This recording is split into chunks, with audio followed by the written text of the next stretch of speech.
ऐसे टैप करते रहना है। ठीक है, करंट मैग्नेट बना है तो हम बोल सकते हैं इसका मतलब ये हुआ कि वो जो अरेंजमेंट है that is the lines, that is the, आपको पता है रेजिस्टेंस और करंट का रिलेशन, वेरिएबल रेजिस्टेंस का यूज करके करंट, ठीक है, तो देखते हैं क्या होता है। तो कंपास अभी कहाँ पे, ये पी पॉइंट पे।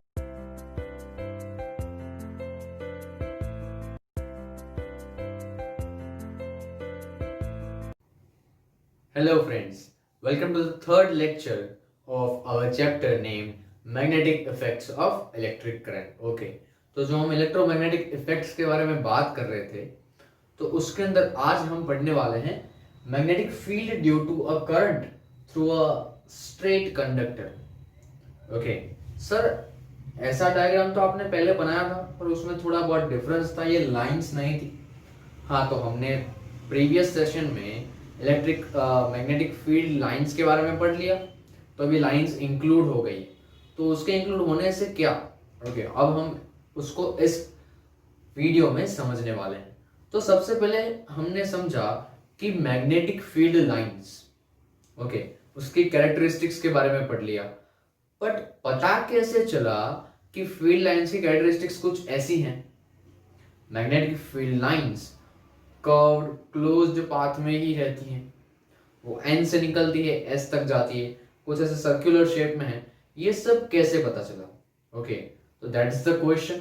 मेरे को तो बहुत होते हैं क्वेश्चंस, आपको होते हैं नहीं पता नहीं, बट मुझे भी ये क्वेश्चन हुआ था और उसके आगे ये टॉपिक आ गया। ओके, तो magnetic field due to a current through a straight conductor, एक स्ट्रेट कंडक्टर है, उसके अंदर करंट पास करने से जो मैग्नेटिक फील्ड क्रिएट होता है उसका एक एक्टिविटी करना था, और उससे पता चलता कि फील्ड लाइंस या मैग्नेटिक फील्ड का शेप या तो उसकी डायरेक्शन या उसका मैग्नीट्यूड क्या है, कितना है, कौन सी जगह पे है। Okay, so let's begin.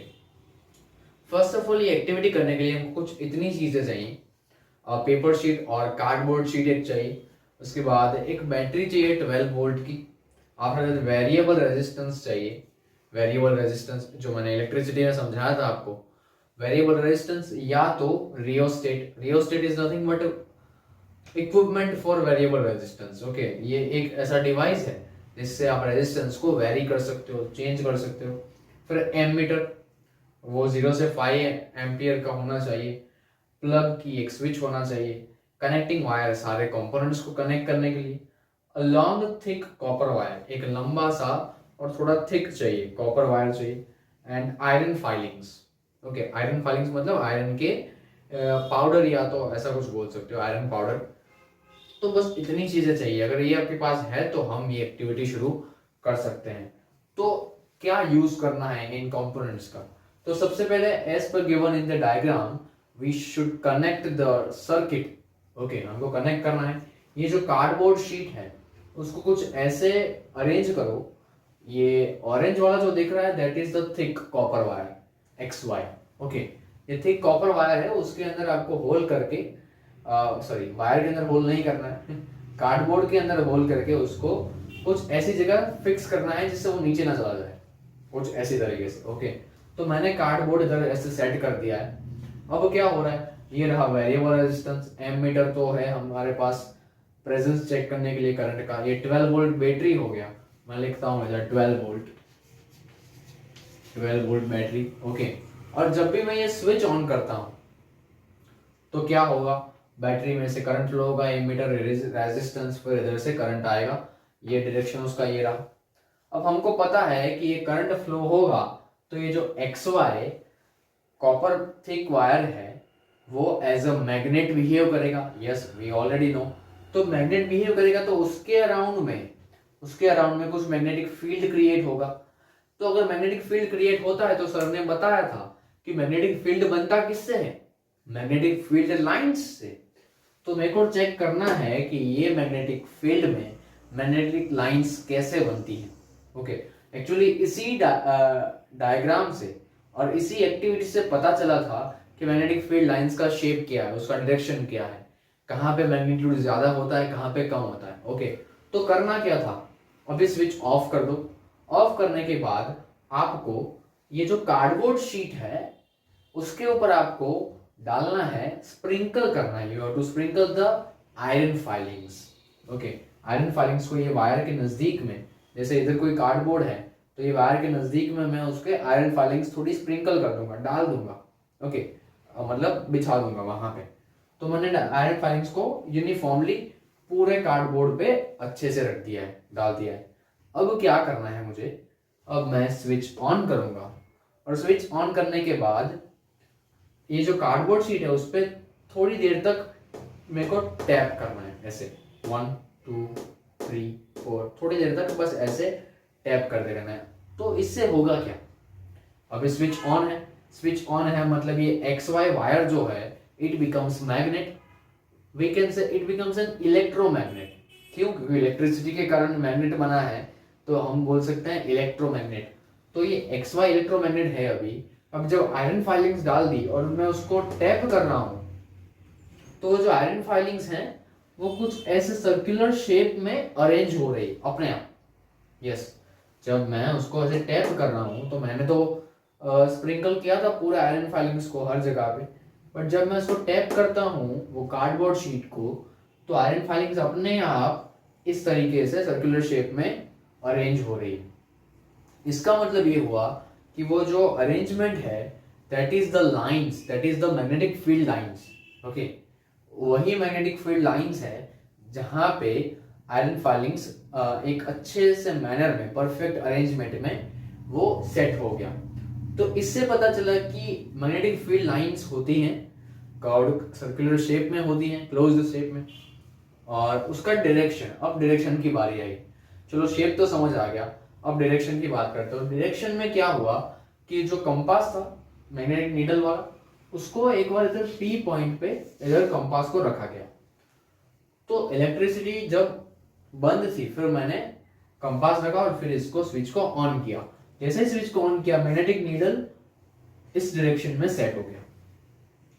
Curved line जो है, मैग्नेटिक फील्ड लाइंस जो है, उसकी डायरेक्शन में मैग्नेटिक नीडल, कंपास का मैग्नेटिक नीडल सेट हो गया जब मैंने स्विच को ऑन किया। जैसे ही मैंने ऑफ किया वो दूसरी डायरेक्शन में डिफ्लेक्ट करने लगा। ओके, अब मैं और क्या कर सकता हूं इसके अंदर, चलो मैंने कंपास रख दिया, अभी मैग्नेटिक फील्ड के अंदर ही रखा है। अब ये मेरे पास जो वेरिएबल रेजिस्टेंस है, तो वेरिएबल रेजिस्टेंस, आपको पता है रेजिस्टेंस और करंट का रिलेशन क्या है, तो जितना रेजिस्टेंस ज्यादा होगा करंट उतना कम होगा, जितना रेजिस्टेंस कम होगा करंट उतना ज्यादा होगा। तो मैं क्या कर रहा हूँ, वेरिएबल रेजिस्टेंस का यूज करके करंट की वैल्यू को चेंज करने का ट्राई करूंगा। अगेन वेरिएबल रेजिस्टेंस का या रियोस्टेट का यूज करके करंट की वैल्यू को इंक्रीज कर सकता हूं और डिक्रीज कर सकता हूं। तो मैंने ये करना शुरू किया और मैं उससे देखना चाहता हूं कि ये जो कंपास है उसकी नीडल के डिफ्लेक्शन में कोई चेंज आता है या नहीं। ठीक है, तो देखते हैं क्या होता है। तो कंपास अभी कहां पे, ये पी पॉइंट पे पड़ा है। अब वेरिएबल रेजिस्टेंस में मैं रेजिस्टेंस की वैल्यू को कम कर रहा हूं। सबसे पहले क्या कर रहा हूं, मैं रेजिस्टेंस की वैल्यू को कम। अब बताओ मेरे को, रेजिस्टेंस की वैल्यू कम होगी तो करंट ऑब्वियसली बढ़ेगा। ओके, अगर करंट बढ़ता है तो डिफ्लेक्शन क्या आता है देखते हैं। तो जैसे ही मैंने रेजिस्टेंस की वैल्यू कम की और ये एक्स वाई वायर के अंदर करंट जब इंक्रीज हुआ, जब करंट इंक्रीज हुआ तो इसका डिफ्लेक्शन भी इंक्रीज हुआ। मैग्नेटिक नीडल का जो डिफ्लेक्शन हो रहा था वो भी अब ज्यादा अमाउंट में हो रहा है। ओके, वो भी ज्यादा अमाउंट में हो रहा है। और अब मैंने इंक्रीज करके देख लिया करंट, अब मैं करंट को डिक्रीज करना चाहता हूं तो क्या करूंगा, ऑब्वियसली रेजिस्टेंस को इंक्रीज करूंगा। तो सेकेंड टाइम मैंने क्या किया, वेरिएबल रेजिस्टेंस का यूज करके मैंने रेजिस्टेंस को बढ़ाया। अगर रेजिस्टेंस बढ़ा दें तो करंट अपने आप कम होगा, करंट कम हुआ तो इसके डिफ्लेक्शन में भी बहुत कम चेंज आया। मतलब ये क्या समझाता है कि सीधा रिलेशन है इलेक्ट्रिक करंट का और मैग्नेटिज्म का। क्योंकि आपको पता है ये मैग्नेटिक नीडल जो है वो तो मैग्नेटिज्म के कारण ही डिफ्लेक्ट होती है। मतलब एक्स वाई वायर के अंदर जितना ज्यादा मैग्नेटिज्म होगा उतना ज्यादा डिफ्लेक्शन दिखाएगा मैग्नेटिक नीडल। तो करंट ज्यादा तो मैग्नेटिज्म ज्यादा, मैग्नेटिज्म ज्यादा तो डिफ्लेक्शन ज्यादा, करंट कम मैग्नेटिज्म कम तो डिफ्लेक्शन भी रिड्यूस हो रहा है। ओके, तो ये समझ लिया। अब और थोड़ा डीप में जाते हैं। अब क्या हुआ कि ये P जो पॉइंट है that is under the magnetic field, magnetic field के एरिया में है।